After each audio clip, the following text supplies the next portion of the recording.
आप देख रहे हैं न्यूज जब बोलेगा हिंदुस्तान। नमस्कार, आप देख रहे हैं न्यूज जब बोलेगा हिंदुस्तान और मैं हूं आपके साथ ज्योतिका। आइए रुक करते हैं खबर की ओर।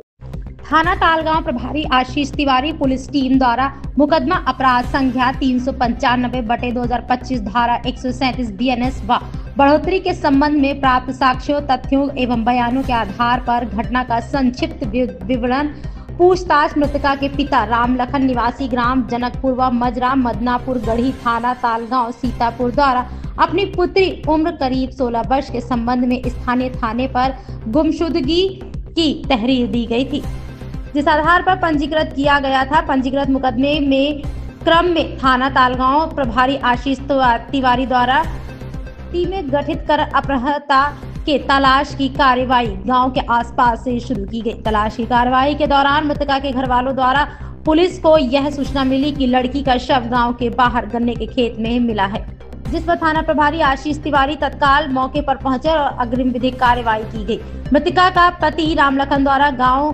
के ही सर्वेश पुत्र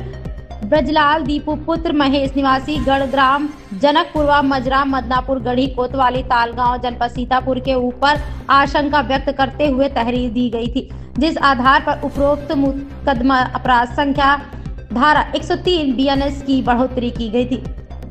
घटना के अनावरण के लिए पुलिस अधीक्षक सीतापुर द्वारा थाना तालगांव टीमों का गठन किया गया था। अनावरण के क्रम में मौके पर मिले परिस्थिति जन्य साक्ष्यों के आधार पर मृतका के घर वालों से अंतिम संस्कार के उपरांत अलग अलग पूछताछ की गई, जिस पर बयान में विरोधाभास पाए जाने पर मृतका के घर वालों का वीडियो रिकॉर्डिंग के माध्यम से बयान लिया गया एवं मृतका के घर पर बताए गए घटना स्थल से भौतिक एवं इलेक्ट्रॉनिक साक्ष्यों को संकलित करते हुए मृतका के गाँव के अन्य लोगों को भी गोपनीय रूप से जानकारी प्राप्त की गई। पुलिस के अनुसार सुसंगत तथ्यों के आधार पर पुनः परिवारजनों से पूछताछ करने पर घटना के संबंध में ज्ञात हुआ कि मृतका उसकी बड़ी बहन के बीच किसी आपसी बात को लेकर पारिवारिक मतभेद हो गया था, जिस पर मृतका के पिता द्वारा दोनों को समझाया बुझाया एवं डांटा गया था। तत्पश्चात घर में मौजूद बहू और दोनों बेटियां अपने अपने कामों में व्यस्त हो गए। पिता की डांट से क्षुब्ध होकर मृतका ने घर के ही एक कमरे में खुद को जाकर बंद कर लिया था। इस बीच मृतका के माता पिता स्थानीय धार्मिक स्थल पर चले गए थे। लगभग 3 घंटे बाद वापस आने पर पुत्री के घर में ना दिखाई देने पर उन्हें लगा कि मृतका शौच या किसी अन्य काम से घर से बाहर गई है, किंतु काफी समय व्यतीत होने के उपरांत जब मृतका का कोई पता नहीं चला तो घर वालों द्वारा मृतका की खोजबीन शुरू की गई, जिस पर घर वालों ने पाया कि मृतका घर के एक कमरे में मृत अवस्था में पड़ी है, जिस पर घर वाले भयभीत हो गए और उसके उपरांत अज्ञानता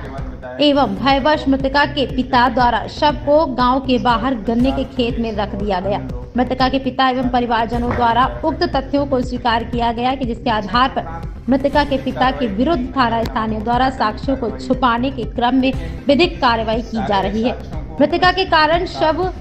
के पोस्टमार्टम रिपोर्ट में मृत्यु का सही कारण जानने के लिए विसरा प्रिजर्व किया गया है, जिसे FSL महानगर लखनऊ दाखिल कराया जा चुका है, जिसका परीक्षण परिणाम प्राप्त होने बाद रिपोर्ट के आधार पर अग्रिम विधिक कार्रवाई की जाएगी। इस खबर को लेकर आपकी क्या राय है, हमें कमेंट बॉक्स में जरूर बताएं। ये चैनल पसंद आया हो तो सब्सक्राइब करें, लाइक करें, शेयर करें। राजा करण सिंह की खास रिपोर्ट।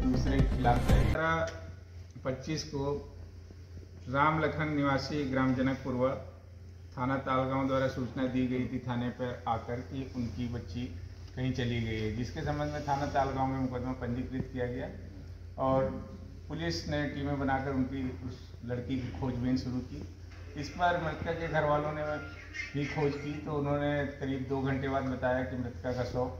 इस गन्ने के खेत में है, जिस पर तत्काल पुलिस और अन्य लोग पहुँचे, साथ ही उच्च अधिकारियों द्वारा घटनास्थल का निरीक्षण किया गया।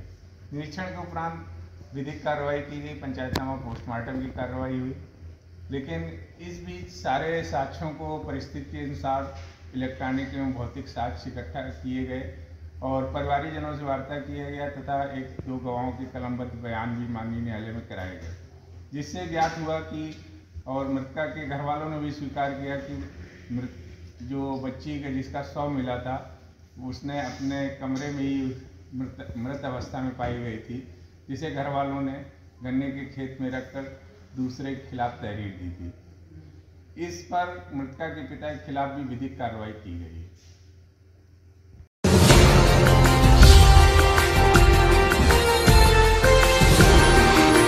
आप देख रहे हैं न्यूज़ जब बोलेगा हिंदुस्तान।